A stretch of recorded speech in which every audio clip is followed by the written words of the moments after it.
चलिए तो boys and girls बात नहीं बाबू, देखिए आज इंडियन इकोनॉमिक इन्वायरमेंट का चैप्टर यस तो देखिए आज चैप्टर 2 हम लोग पढ़ने के लिए जा रहे हैं। माय डियर स्टूडेंट्स, चैप्टर का नाम है structure of the Indian economy, मतलब इंडिया हम लोग का देश। देखो आपका सब्जेक्ट का ही नाम है इंडियन इकोनॉमिक इन्वायरमेंट, आप समझो यहाँ से, मतलब आपको इस पूरा सिलेबस में ही क्या पढ़ना है, इंडिया का इकोनॉमिक सिस्टम कैसा है, इंडिया में इकोनॉमिक इन्वायरमेंट कैसा है। तो आज का टॉपिक है हम लोग का structure of Indian economy. Structure chapter 1 complete हो चुका है, अभी हम लोग क्या करने जा रहे हैं बताइए, चैप्टर 2। तो भाई टॉपिक का नाम है structure of Indian economic environment. What does it mean? तो माय डियर स्टूडेंट, स्ट्रक्चर मतलब क्या, देखो इकोनॉमिक स्ट्रक्चर हम लोग का 3 पार्ट में डिवाइडेड है, primary sector, secondary sector, tertiary sector. क्या क्या बोलिए?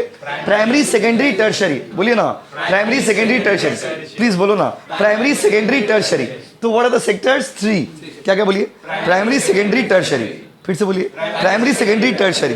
प्राइमरी सेक्टर में आता है एग्रीकल्चर, और बहुत ही लोकल है, क्योंकि जब तक ये बैकग्राउंड नहीं समझोगे ना तो टॉपिक नहीं समझ, यहाँ से तो डायरेक्ट टॉपिक स्टार्ट हो जा रहा, तो आपको बैकग्राउंड समझना होगा ना। बैकग्राउंड क्या करना होगा बताइए? यस, सुबह थोड़ा गेट बंद कर दिए ना बाबू प्लीज, पीछे वाला। देखिए तो भाइयों और बहनों, वेरी गुड। तो इंडियन इकोनॉमी मतलब इंडियन इकोनॉमी में अगर हम लोग बात करेंगे तो इंडियन इकोनॉमिक स्ट्रक्चर को कितना पार्ट में बांटा गया बताइए? 3। पहला होता है प्राइमरी सेक्टर, दूसरा होता है सेकेंडरी सेक्टर, और तीसरा होता है टर्सरी सेक्टर। ये आपको हम फर्स्ट चैप्टर में भी थोड़ा सा बताए थे। तो प्राइमरी सेक्टर में क्या होता है बताइए? Primary sector is related to extraction of natural resources, rearing and breeding of animals, जानवरों को पालना, रिसोर्स को निकालना, रिसोर्सेज को निकालना जमीन से, और जानवर को पालने वाले का जो काम है वो सब कौन सा सेक्टर में आता है? प्राइमरी। जैसे आप गाय पालते हो, भैंस पालते हो, बकरी पालते हो, तो आप कौन सा सेक्टर में हो बताओ? बस आप कौन सा सेक्टर में बोलो? प्राइमरी। अच्छा, जैसे कोयला वोयला हो गया, ये सब पेट्रोल वेट्रोल निकालना हो गया, कच्चा तेल निकालना हो गया, तो ये सब किस सेक्टर में हो गया बताइए? प्राइमरी। प्राइमरी सेक्टर का मतलब होता है रिसोर्सेज को निकालना और जानवर को पालना, रिसोर्स को जानवर को। अब एग्जाम में ऐसे तो नहीं लिखोगे, रिसोर्स को निकालने के थोड़ा इंग्लिश में अगर बोलेंगे तो primary sector refers to that sector which is engaged in या which is concern with extraction of natural resource and rearing and breeding of animals. Primary sector के अंदर भी 2 सेक्टर आता है, पहले आपको बैकग्राउंड बता देते हैं फिर टॉपिक में जाएंगे। एक होता है एक्सट्रैक्टिव सेक्टर, इंडस्ट्री, और एक होता है जेनेटिक इंडस्ट्री। एक्सट्रैक्टिव मतलब क्या? निकालना। क्या बाबू? निकालना, जमीन के अंदर से निकालना, इसको बोलते हैं एक्सट्रैक्शन। क्या बोलता है बाबू? एक्सट्रैक्शन। बात समझ रहे? और जेनेटिक मतलब क्या? जानवर को पालना। आपका गाय है, बकरी है, भैंस है, जानवर पालते हो आप। क्या पालते हो बताओ? यस तो आप जानवर को पालते हो। अब बस हो गया, सब अपना अपना दोस्त को बोल रहा है कि हम उसको जानवर को पाल के रखे, बात समझे? तो जानवर को पालते हो, ये सब कौन सा सेक्टर में बताओ? प्राइमरी। सेकेंडरी सेक्टर में क्या आता है? Manufacturing industry. एकदम एक वर्ड में समझिए, सेकेंडरी सेक्टर में क्या आता है बताइए? Manufacturing industry. मैन्युफैक्चरिंग इंडस्ट्री का मतलब होता है जहां पर सामान को बनाया जाता है और रॉ मटेरियल को कन्वर्ट करके जहां पे हम लोग फिनिश गुड्स बनाते हैं, उसको क्या बोलते हैं बाबू? Secondary sector. समझ गए? और टर्शरी सेक्टर का मतलब होता है सर्विस। अब वो मैंने पहले भी बताया था, सर्विस में क्या आता है, जैसे आप बिजनेस के पॉइंट ऑफ व्यू से समझिए, बैंक, अगर आप एक बिजनेस चलाइएगा तो आपको बैंकिंग सर्विस चाहिए, पैसा चाहिए, पैसा के लिए आप कहाँ जाओगे? बैंक में। पैसा के लिए किसके पास जाओगे? बैंक के पास जाओगे। आपको सामान बनाया, आपने प्रोड्यूस किया है, you want to make it available from the one place to another place. बात समझे ना बाबू? 4 आदमी उसमें बैठे, एक आदमी आगे आ जाओ ना, दीपक आगे आ जाओ ना, आगे वाला बेंच में। हाँ तो क्या हो गया, जा आगे बढ़ी, तो बाबू शिफ्ट हो जाएगा हल्का सा, हो गया। तो देखो समझ रहे ना? तो सेकेंडरी सेक्टर का जो हम लोग बात करें, सेकेंडरी सेक्टर तो स्ट्रेट पॉइंट है क्या? इंडस्ट्री हो गया, मतलब जहां पे रॉ मटेरियल से आप क्या बनाते हो? Finish good. रॉ मटेरियल को कन्वर्ट करके क्या बनाते हो बाबू? Finish good. टर्सरी सेक्टर मतलब पैसा चाहिए बिजनेस को, कहां से मिलेगा बताइए? बैंक। सामान को एक जगह से दूसरा जगह लेके जाना है, कौन देगा बताइए? Transport. Yes no guys?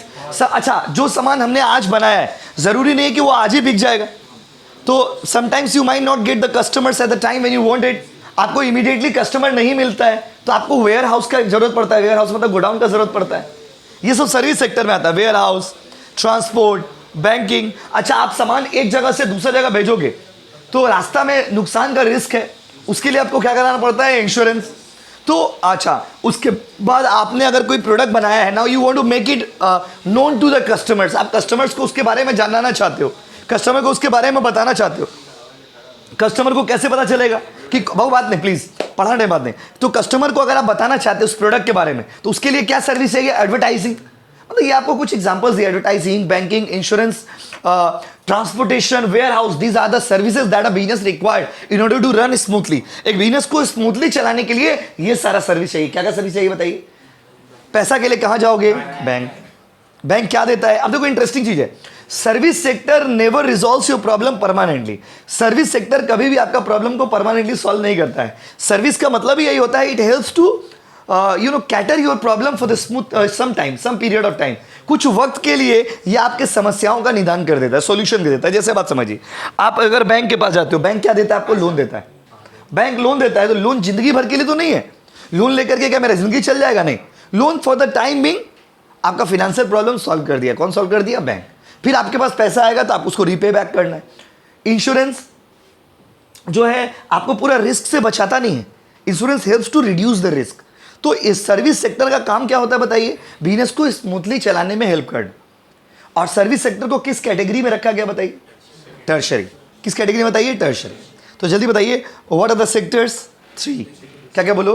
Primary, secondary, tertiary. बोलो ना please, primary, secondary, tertiary. Please बोलो ना, प्राइमरी, सेकेंडरी, टर्शरी। अच्छा, वो कौन सा सेक्टर है जहां जानवर लोग को पाल के रखते हैं? प्राइमरी। कहाँ, क्या बोलते हैं बताइए? प्राइमरी। अब वो कौन सा सेक्टर है जहां एक रॉ मटेरियल को फिनिश गुड्स बनाते हैं? सेकेंडरी।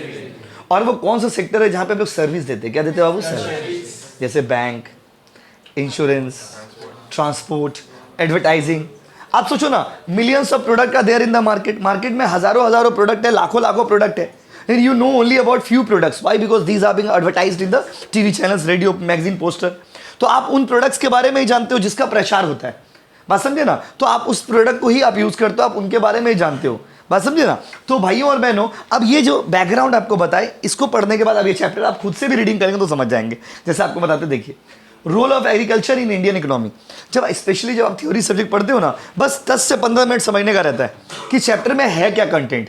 अब जब आपको पढ़िए, अब आप रीडिंग करेंगे, आराम समझ जाएंगे। देखिए पढ़ते हैं, आप समझना। Role of agriculture in Indian economy. India में एग्रीकल्चर का क्या रोल है? अच्छा बताइए, एग्रीकल्चर कौन सा सेक्टर में? बोलो ना, चुप मत बैठो यार, दिन भर तो घर में छुप ही रहते हो। बात समझे ना? तो एग्रीकल्चर मतलब क्या? Primary sector. अब आप समझिए, यही क्वेश्चन को एग्जाम में घुमा के दे दिया आपको। कैसे दे दिया?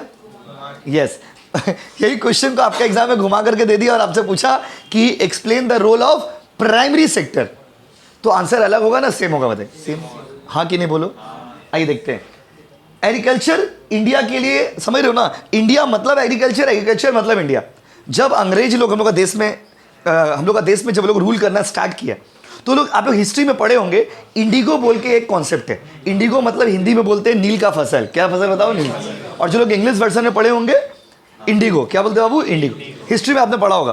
तो वो अंग्रेज लोग क्या करता था ना, इंडिगो एक ऐसा मटेरियल है जो जिस जमीन पे आप उसको ग्रो करोगे ना, वो जमीन उसके बाद इनफर्टाइल हो जाता था।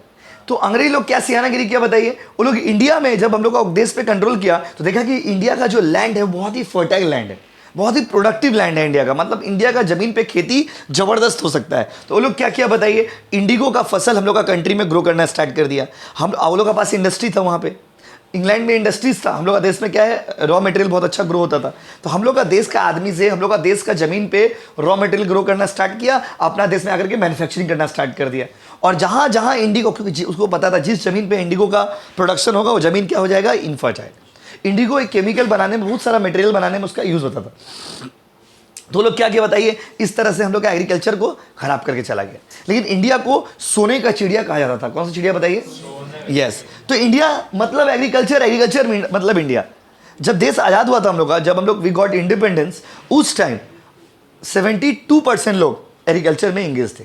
अभी 53% लोग, अप्रोक्सीमेटली मतलब डेटा का भी एग्जैक्ट नहीं होता है। तो अभी इंडिया में लगभग 53% लोग अभी भी एग्रीकल्चर में ही काम करते हैं। बट एग्रीकल्चर का जो कंट्रीब्यूशन है इन टर्म्स ऑफ इनकम वो कम है। आप देखिए इंटरेस्टिंग है, most of the people are occupied in agriculture sector but the contribution in GDP is less. मतलब लोग काम कर रहे हैं लेकिन कमाई उतना ज़्यादा नहीं हो रहा।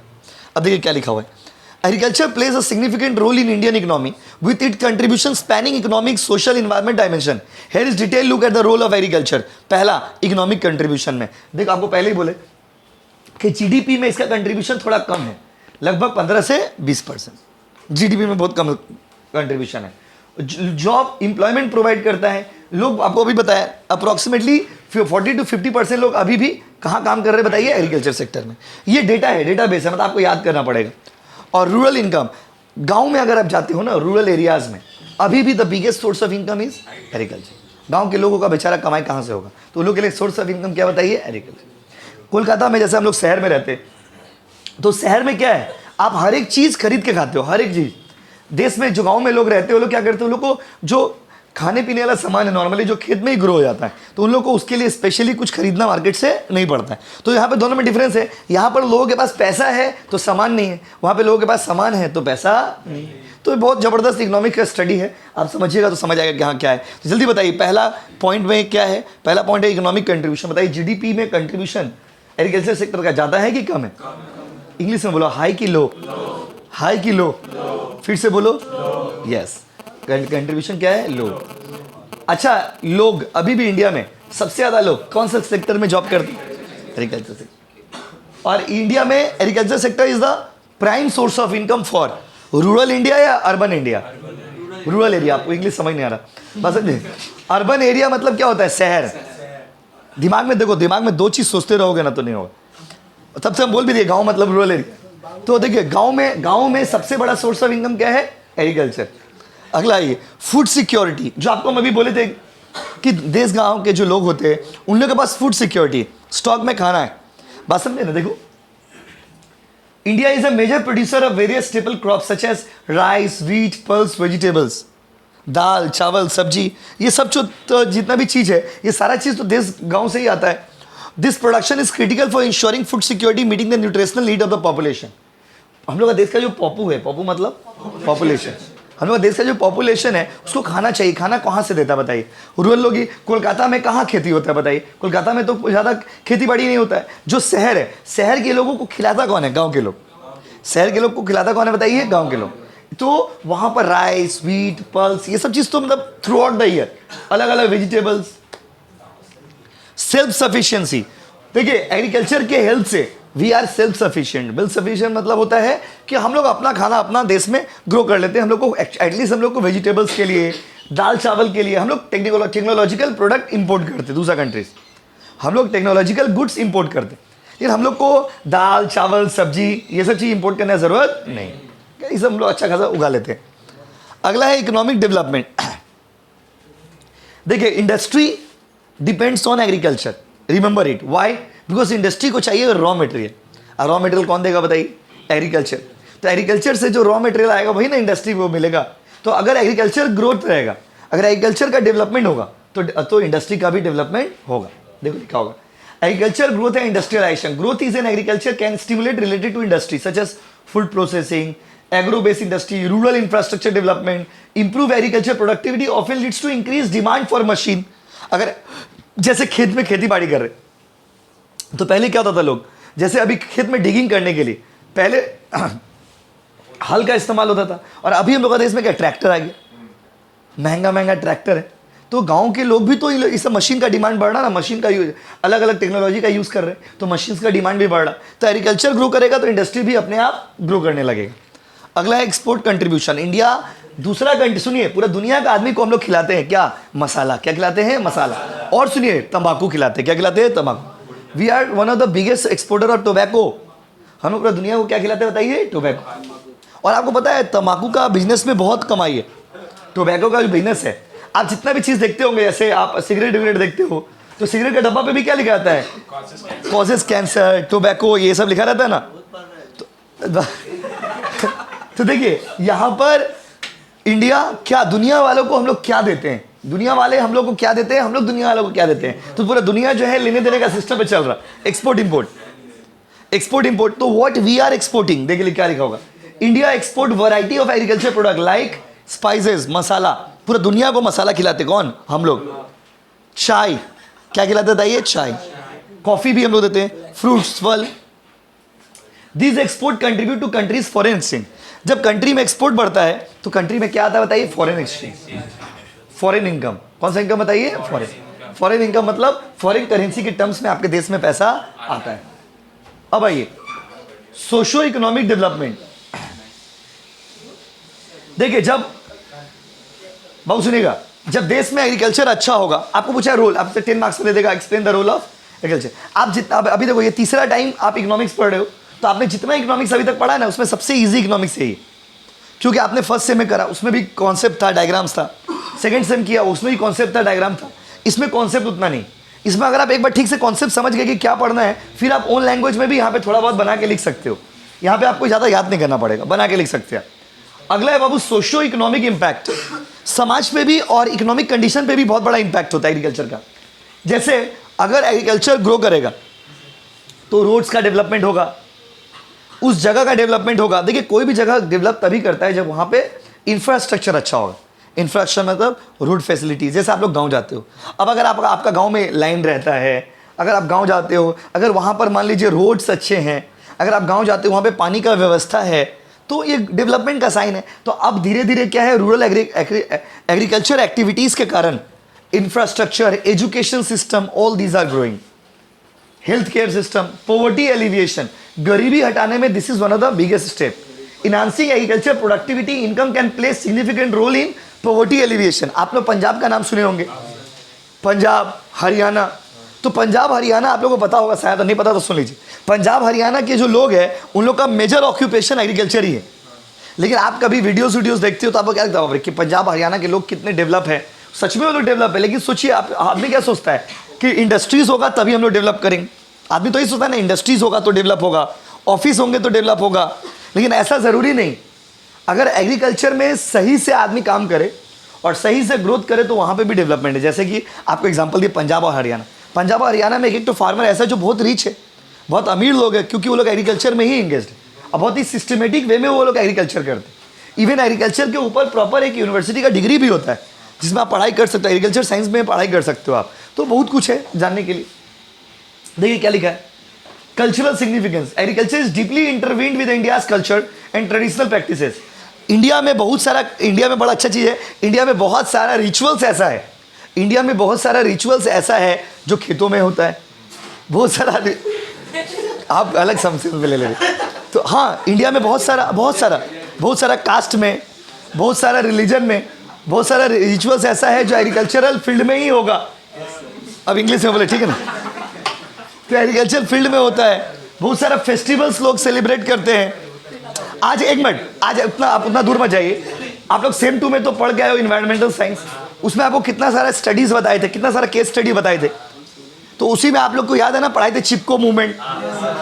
तो हम लोग, आप लोग देखो एक मिनट, हम लोग आप लोग के लिए बस वो एक टॉपिक था ना, सुनिए, हम लोग आप लोग के लिए वो बस एक टॉपिक था कि चिपको मूवमेंट में आदमी जाकर के पेड़ से चिपक गया था। बट आप सोच के देखिए कि आज से 200 साल 300 साल पहले इंसान सिर्फ पेड़ को बचाने के लिए, मतलब in order to protect the environment को प्रोटेक्ट करने के लिए अमृता देवी बिश्नोई, वो लेडी का नाम था, पढ़ाई था, अमृता देवी बिश्नोई, वो इस मूवमेंट को स्टार्ट किए थे और इसको चिपको मूवमेंट बोलते थे हम लोग। पेड़, सोचिए, just to protect the trees. वो लोग क्या किए, पेड़ को जाकर के हक कर लिए और बोले कि भाई कोई पेड़ काटेगा नहीं। और इस कारण से कितने सारे लोगों ने अपना जान दे दिया। और यही देखो आप, ये जो कास्ट के लोग हैं, जो बिश्नोई कास्ट के लोग, अभी आप सुनते हो सलमान खान, कितना केस चल रहा है। यहाँ पे भी सेम केस है। मतलब इंडिया में बहुत लोग पोसेस, आप सोचो ना, कोई उसका इश्यूज नहीं है, सलमान खान से उसका कोई इश्यूज नहीं है, ऐसा कोई पर्सनल इश्यूज नहीं है, लेकिन उसका इश्यूज है कि तुम हम लोग का रिलीजियस चीज को हर्ट कियो। आपको हम क्या बता रहे हैं, समझिए चीज को। अगर कोई भी चीज आपके लिए, हमारे लिए मजाक हो सकता है, लेकिन किसी के लिए वो चीज़ बहुत सीरियस मैटर हो जाता है।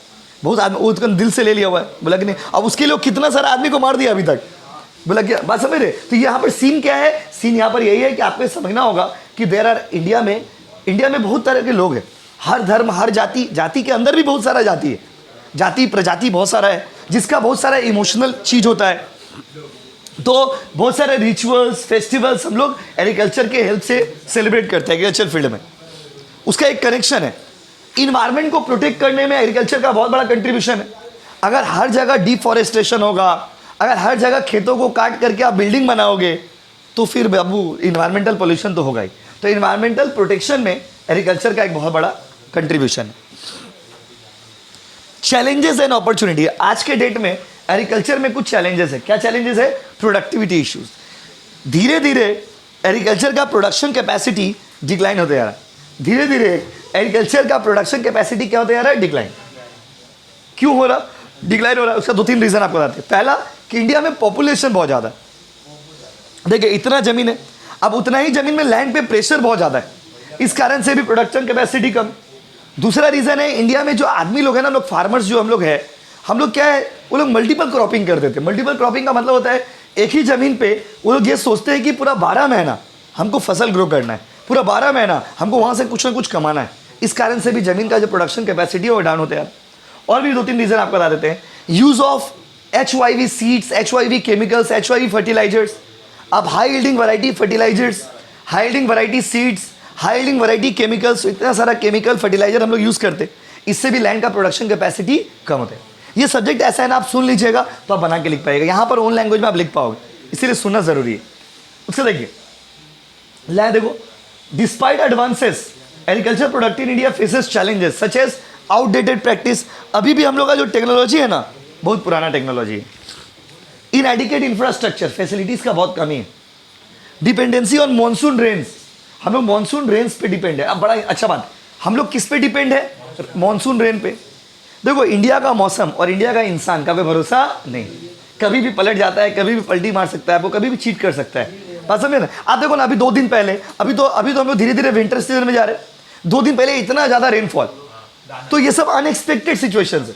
तो इंडिया में जो मानसून है ना, इंडिया का एग्रीकल्चर पूरा का पूरा किस पे डिपेंडेंट है? मानसून। और मानसून कब चेंज होगा, क्या होगा, किसी को पता नहीं। तो इस कारण से भी बहुत बार जो क्रॉप्स होते हैं, जो फसल होते हैं, वो बर्बाद है।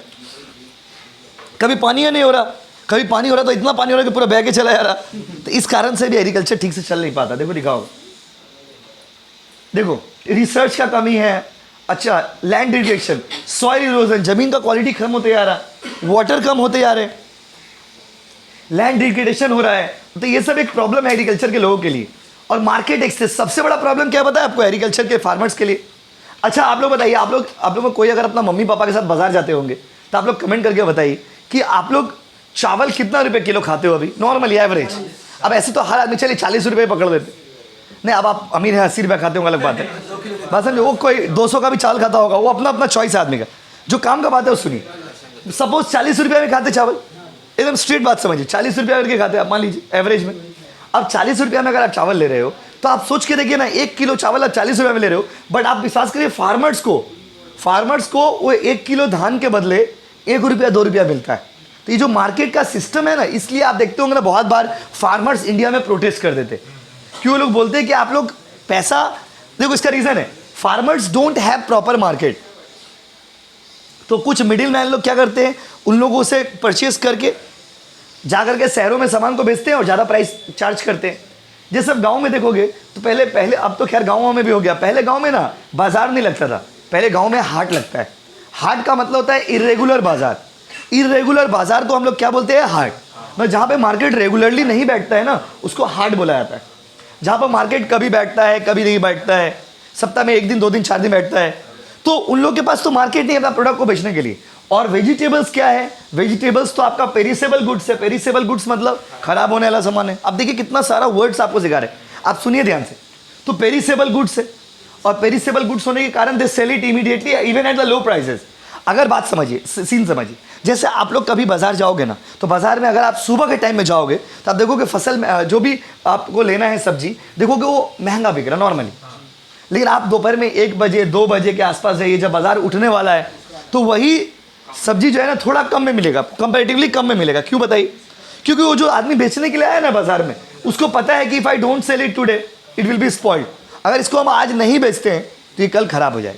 तो इसी कारण से वो लोग क्या करते हैं, इमीडिएटली उसको कम पैसा में भी बेच देते हैं। तो फार्मर्स के पास एक प्रॉपर मार्केट नहीं है, किसी फार्मर्स के पास वेयर हाउस नहीं है, किसी फार्मर्स के पास वो फैसिलिटीज़ नहीं है। तो इस कारण से उन लोगों को प्रॉब्लम होता है। देखिए, farmers often face difficulty in accessing market, getting fair price, सही दाम नहीं मिल पाता है, dealing with the price volatility, price सही से नहीं मिल पाता है। तो ये सारा एक प्रॉब्लम है। उसका देखिए नेक्स्ट, गवर्नमेंट इनिशिएटिव। गवर्नमेंट क्या किया है? गवर्नमेंट बहुत कुछ किया है, ऐसा किताब में लिखा हुआ है। बात समझे ना, गवर्नमेंट जो सपोर्ट करता है, गवर्नमेंट फार्मर्स को अलग अलग टाइम पे मॉनेटरी सपोर्ट करता है। सब्सिडीज एक वर्ड होता है यहाँ पे। सब्सिडी और टैक्स में क्या डिफरेंस है? आपको टैक्स का फर्स्ट क्लास में पढ़ाई थी। जब आप सरकार को देते हो दैट इज टैक्स, जब सरकार आपको देता है दैट इज सब्सिडी।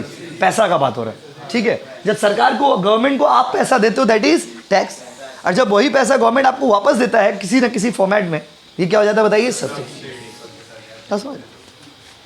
तो ये था पूरा एग्रीकल्चर। अब देखो एग्रीकल्चर का रोल कंप्लीट। अब आइए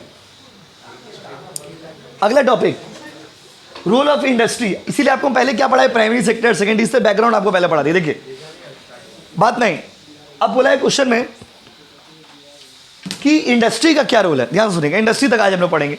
आप घर में रीडिंग मारना, फिर सेम, फिर उसी टाइप फॉर्मेट में फॉर्मेटिंग होगा। इकोनॉमिक कंट्रीब्यूशन, तो देखो लिखा हुआ 25 से 30% जीडीपी में कंट्रीब्यूट करता है। कौन? इंडस्ट्री। सेम पैरामीटर्स में अब हम लोग इंडस्ट्री पढ़ने जा रहे हैं। Industry, manufacturing, mining, construction, utility. अभी कंस्ट्रक्शन इंडस्ट्री बहुत developing. Employment generation, employment generation मतलब ये जॉब प्रोवाइड करता है, बात समझे ना, लोगों का स्किल डेवलपमेंट में हेल्प करता है, जॉब प्रोवाइड करता है। बट उतना ज़्यादा लोग अभी भी इंडस्ट्रीज में एंगेज्ड नहीं है। लगभग 20 से 25% लोग इंडस्ट्री में engaged. Industrial diversification and growth. Industry बहुत टाइप का है, देखिए लिखा हुआ है यहाँ पे। India's industrial base is diverse including sector textile, steel, chemical, pharmaceuticals, automobile, electronics, machinery. These are the different diversified way. Technological advance, India is trying to grow in industrial sector. Industrial sector में grow करने का कोशिश कर रहे, अभी उतना grow नहीं की। हम लोग बस R&D का कमी। R&D मतलब रिसर्च एंड डेवलपमेंट, जहाँ से R&D का मतलब होता है रिसर्च एंड डेवलपमेंट। जहाँ पे रिसर्च एंड डेवलपमेंट, मतलब फॉर्मूलाज, नए नए कॉन्सेप्ट, नया नया टेक्नोलॉजी, इस सब का हम लोग के पास बहुत कमी। इंफ्रास्ट्रक्चर डेवलपमेंट, इंडस्ट्री, ये इंटरेस्टिंग बात है। जहाँ इंडस्ट्री ग्रो होता है वहाँ अपने आप डेवलपमेंट हो जाता है, ये याद रखिए। तो अगर कोई गाँव को डेवलप करना है ना, तो वहाँ पर क्या डेवलप करना पड़ेगा बताइए? इंडस्ट्री। Grow industries. जैसे इंडस्ट्री बनेगा तो रोड अपने आप बनेगा, क्योंकि सामान को ले जाने में काम आएगा। वहाँ पे यूटिलिटीज़, मतलब वाटर का फैसिलिटी, इलेक्ट्रिसिटी का फैसिलिटी, ये सारे फैसिलिटीज़ वहाँ पे ऑटोमेटिक आ जाते हैं, जहाँ पर क्या होता है बाबू? इंडस्ट्रीज। देखिए infrastructure, industrial growth stimulate development of infrastructure, network, energy supply, logistics. This is a term support other sectors also. जहाँ पर इंडस्ट्रीज होंगे वहाँ पर छोटे छोटे बिजनेस भी ग्रो होगा। अगला है अर्बनाइजेशन। अर्बनाइजेशन मतलब गाँव शहर बन जाता है।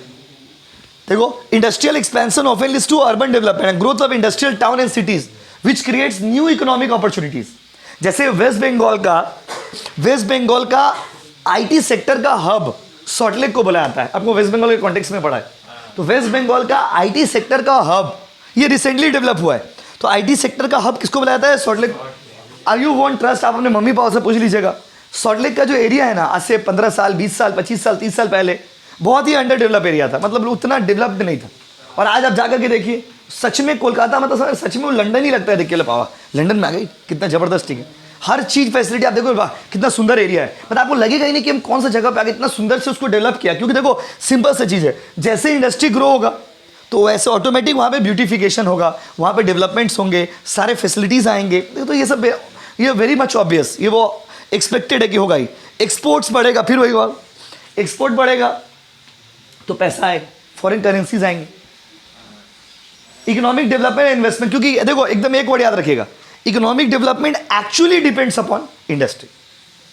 बात समझे ना। चाइना जापान बहुत आगे इसलिए क्योंकि उनके पास इंडस्ट्रियल डेवलपमेंट बहुत ज़्यादा है। हम लोग के पास एग्रीकल्चर है, इसलिए हम थोड़ा सा पीछे उन लोग के कंपेरिजन में। एफडीआई आता है, एफडीआई मतलब foreign direct investment. Foreign countries के लोग भी हम लोग के देश में इन्वेस्ट करते हैं। बहुत सारा कंट्री ने इन्वेस्ट किया, बहुत सारे बड़े बड़े लोगों ने इन्वेस्ट किया। इनोवेशन एंड कॉम्पिटिशन, अगर इंडस्ट्री डेवलप होगा तो people will go for innovation. Innovation मतलब they will keep on producing new things, they will keep on searching for the new things, they will keep on developing the new products. तो इसको बोलते हैं innovation. Regional development, जैसे कोई rural area है और कोई अर्बन एरिया है, तो अगर आपको रूरल एरिया को अर्बन एरिया बनाना है तो वहाँ पे क्या लगा दीजिए? इंडस्ट्री, अपने आप को डेवलप है। जैसे वेस्ट बंगाल के कॉन्टेक्स्ट में आपको समझा रहे, जैसे हम लोग का ये हुगली डिस्ट्रिक्ट, हुगली डिस्ट्रिक्ट को आप लोग इसलिए जानते हो क्योंकि वो इंडस्ट्रियल बेल्ट है। दुर्गापुर इंडस्ट्रियल बेल्ट है, आसनसोल इंडस्ट्रियल बेल्ट है, रानीगंज, सोनारपुर, देखिए तो बेटा सोनारपुर में इसका दिमाग अटक गया है जाकर। तो दुर्गापुर, आसनसोल, रानीगंज, बात समझे ना। ये कुछ ऐसे ऐसे कोलकाता वेस्ट बंगाल में कुछ 2-4 डिस्ट्रिक्ट ऐसा है जो इसलिए पॉपुलर है क्योंकि वहाँ पे इंडस्ट्री डेवलप है, वहाँ पे इंडस्ट्रीज ही है, अदरवाइज वो गाँव है, समझ लीजिए। वहाँ पे इंडस्ट्रीज है, अदरवाइज वो क्या हुआ, वो गाँव। दार्जिलिंग क्यों, सर्विस सेक्टर टूरिज्म के लिए पॉपुलर। दार्जिलिंग बोलने से हम लोग का माइंड में क्या आता है कि भाई खुला आसमान, हंसी वादियाँ, घूमने फिरने वाला जगह आता है, आपके माइंड में स्ट्राइक करता है। तो that is actually tourism sector, वो इसके बाद आएगा। देखिए चैलेंजेस क्या है इंडिया का इंडस्ट्री में, बहुत सब चैलेंजेस ही है, सब प्रॉब्लम ही है। पहला प्रॉब्लम है रॉ मटेरियल सही नहीं है, ट्रांसपोर्टेशन का फैसिलिटी नहीं है, पावर सप्लाई नहीं है, तो ये सब एक प्रॉब्लम है इंडिया में। इन्वायरमेंटल कंसर्न है, इंडस्ट्री बनाने जाओ तो उससे इन्वायरमेंट को नुकसान पहुंचता है, यही प्रॉब्लम। देखो इंडस्ट्री और इन्वायरमेंट रिवर्स रिलेशनशिप, इंडस्ट्री और इन्वायरमेंट का उल्टा रिलेशन है भाई। इंडस्ट्री डेवलपमेंट होगा तो वेरी मच ऑब्वियस कि इन्वायरमेंट पे उसका इंपैक्ट पड़ेगा। गवर्नमेंट भी उतना ध्यान नहीं देता है, गवर्नमेंट आता है अपना पॉकेट भर के निकल जाता है, कोई भी गवर्नमेंट इंडस्ट्री डेवलपमेंट के लिए काम नहीं करता है। और लास्ट से गवर्नमेंट, फिर वही बात, गवर्नमेंट क्या स्टेप्स लिया है, गवर्नमेंट बहुत सारा स्टेप्स लिया है, ऐसा किताब में लिखा हुआ है, बात समझे ना। रियलिटी में government did nothing for the growth of industries, कोई भी गवर्नमेंट हो, स्टेट हो, सेंट्रल हो, कोई भी गवर्नमेंट हो, government did not contribute too much towards the development of industries. Government try करता है बट इतना बड़ा प्रॉब्लम है, प्रॉब्लम इतना ज़्यादा है इंडिया में, इस कारण से उसको सॉल्व नहीं कर पा रहे हो लोग। तो आज हम लोग यहाँ तक पढ़े हैं, फिर अगला क्लास में इसके आगे पढ़ेंगे। Thank you so much, reading कर लेना घर में आके, ठीक है बाबू, चलो।